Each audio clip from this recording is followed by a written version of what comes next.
is Dragon Bender. He played for Israel Maccabi Tel Aviv last year. Interesting player. This is our international man of mystery this year. Last year we had Christos Porzingis, now we have Dragon Bender. Let's not pretend they're the same player though, very different. We have a lot of comparisons with a guy like this. Some people look to Kristaps, some people look Dirk Nowitzki, some look Tony Kukoc. I like the Tony Kukoc comparison because when you look at him, he's a 7-footer, legit 7-footer with a 7'2" wingspan, 216 pounds, not huge, but he shows his versatility and his ability to play multiple positions, as it shows here. He can play the 3, 4, and 5. I think ultimately in the NBA he ends up playing the 4. He has pretty good shooting mechanics, defensive. Anyways, he's a high IQ guy. He has long arms. He's a big guy, great passing.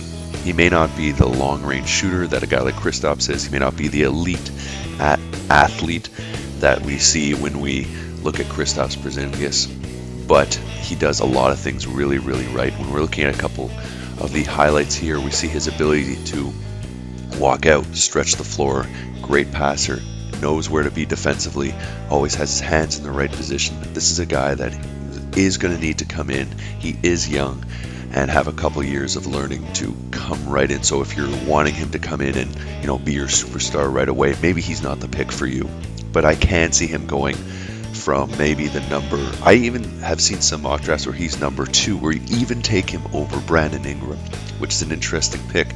But if you think in the modern NBA he can play some 4, some center with his passing and shooting, which we're seeing right here. He has a bit of a hook shot, post-up game, all these things that can develop, but he has the raw physical tools and the basketball IQ to make it happen. Dragon Bender, in my mind, goes anywhere from 2 to maybe, I can't see him slipping past 7, max 8. There are too many players, especially I think Phoenix would love him. I think Minnesota, you play him with Towns, that's kind of a scary good lineup. I think Boston, when you look at where most of their talent is, it's in the backcourt. So having a front court player like this to develop, if they're willing to be a bit patient, would make a lot of sense. And even the Lakers at number 2, I'm not sure Ingram necessarily they see as having as high a ceiling.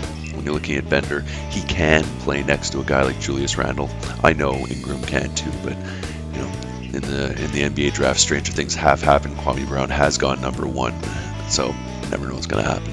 Anyways, my name's Phil Willow. I want to know what you guys think. Dragon Bender, is he a top pick or is he a bit of an overhyped person?